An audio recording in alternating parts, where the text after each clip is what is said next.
I tried. I really tried. I tried to keep to myself. You sure you don't want me to stop off for a nibble before we go up the mountain? I'm fine. Let's just keep driving. But this gas bag kept on talking. Okie dokie, artichokey. The point of hiring a U-Ride was anonymity. The generous tip I had promised should keep it that way. After all, this wasn't exactly your typical hunting trip.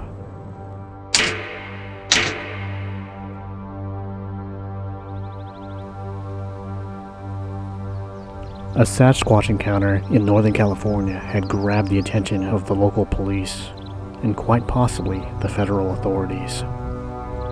As a cryptozoologist, I had spent many summers apprenticing under the greatest hunter of them all, my Uncle Tecmo. From his cabin in the woods, we had studied and chased after several Bigfoot and plenty other cryptids. Even though we fell out of touch, I remember those formative years quite fondly. About a month ago, out of the blue, he invited me back out for another hunt. Something about the urgency of his request had piqued my interest, and I accepted the invitation. Then late last night, I was informed that Uncle Tecmo had gone missing. Perhaps my curiosity had gotten the better of me, or Uncle Tecmo knew just what to say to get me back out here. But either way, I was ready to find out what secret these woods were hiding. There he is.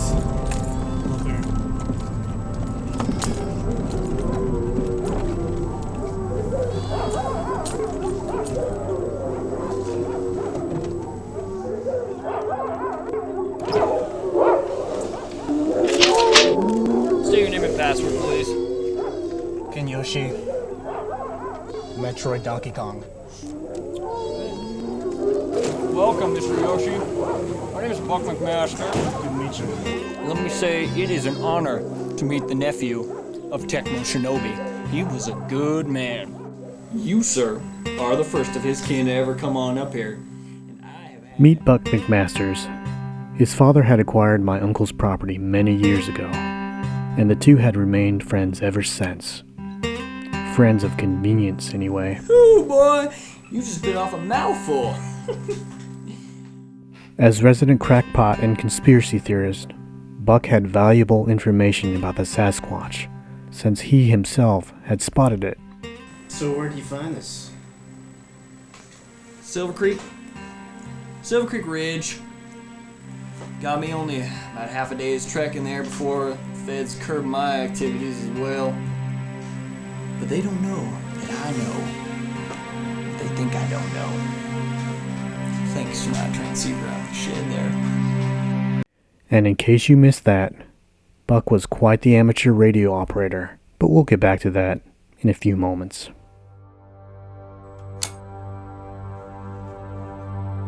As helpful as he was, Buck had no idea what had happened to my uncle, or why his last request was to send me this. Logic dictated that this was nothing more than a family heirloom. Yet suddenly, I recalled with stunning clarity my uncle's tall tales about the Stye-Bay swordmasters and their unbreakable swords, protecting their people from a plague of abominable beasts. In that moment, I knew with certainty that the sword was the key to this puzzle, and that I was the only one who could solve it. Hogwash. Look, kid, you ain't gonna get within 100 yards of that thing with that damn sword. And who the hell knows if it is what they say it is? Look, Buck, I need your help. And I know that this might end up being a wild goose chase, but I need to know if the stories about my uncle are true. So what do you want to know? Information. Information on my uncle, information on the sword, information about the time when you hold your horses. There is much to tell. It sounds that way. It sounds like he was some kind of a legend. In a way, he was. He was a legend at that.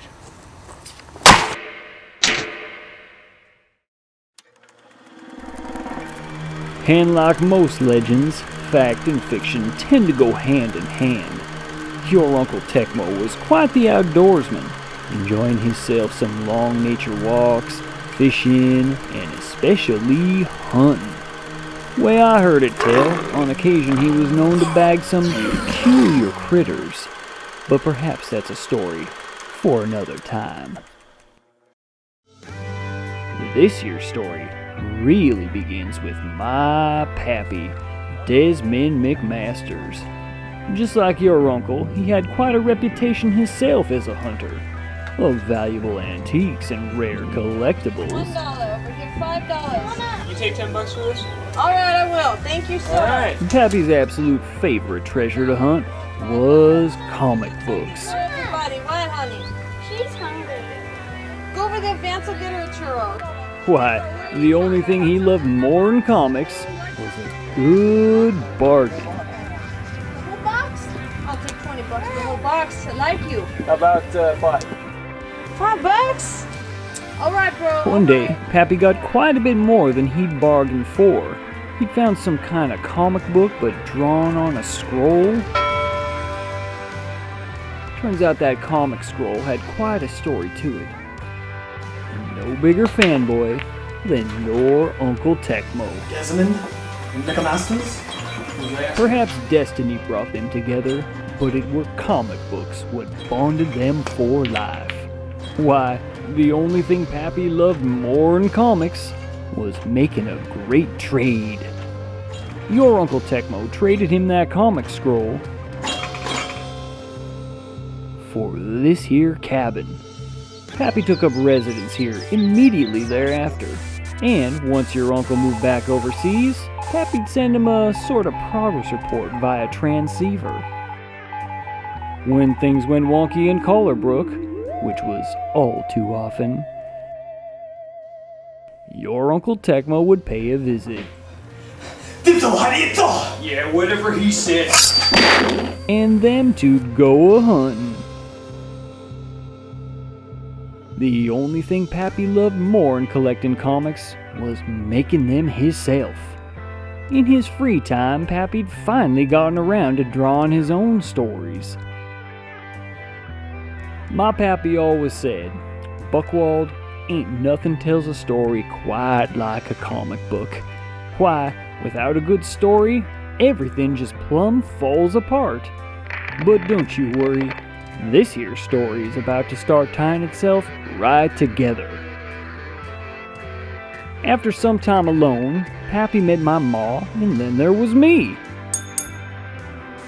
I'd taken an interest in Pappy's transceiver, that's a ham radio, mind you. It became my obsession, just like Pappy and his comic books. Why, the only thing Pappy loved more than comics was me. Even after he'd lost his hearing, Pappy'd stay out there just to pass the time, right up until his time was up. One day I caught wind of some government chatter. They was tracking something hush-hush out in them woods, so I decided to have a look-see. I caught only a glimpse and, well sir, what I saw shook me to the core. Suddenly those old Bo Show legends your uncle used to tell about the abominations what needed slaying didn't seem quite so hokey. Now, I hadn't seen your Uncle Tecmo in a dog's age, but I put word to him immediately. He'd made arrangements for a visit, but he never showed.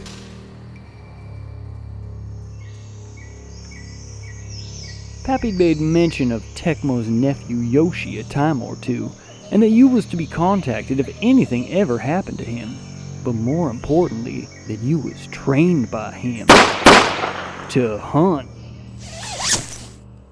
When that package arrived, it was addressed to me, but I knew it were intended for Tecmo's next of kin. That's all there is to tell, as far as my pappy told me. So, Mr. Yoshi, let's say we get us some shut-eye. Got yourself a big day ahead of you tomorrow.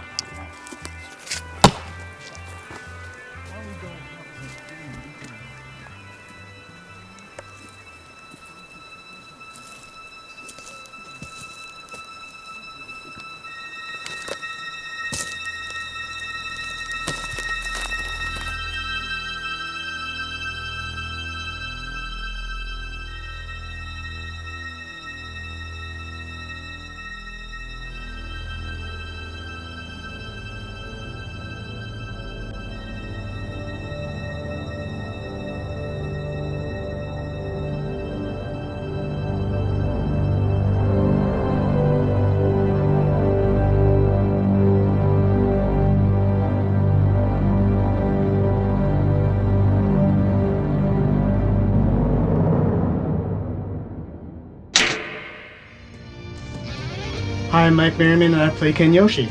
I'm Matthew Rice, and I play Buck McMasters.